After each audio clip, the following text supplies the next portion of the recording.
I had this idea from the beginning with them that I wanted to just do my shows on Main Street. I didn't want to be in some concrete amphitheater that Live Nation had a contract on. I just wanted to come do a show at a place that I'd want to come see a show played at. You weren't born to just play bills and die.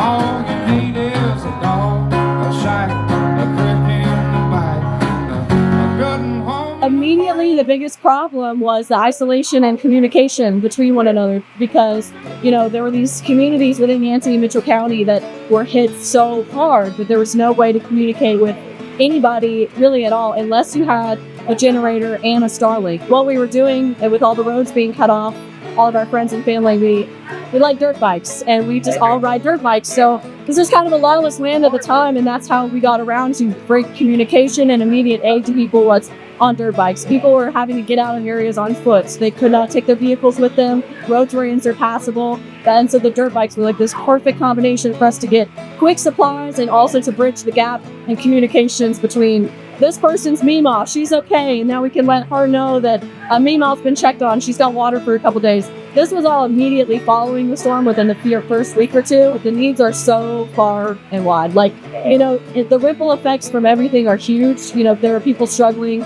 with lack of employment because the job that they worked for may have gone under because of the storm.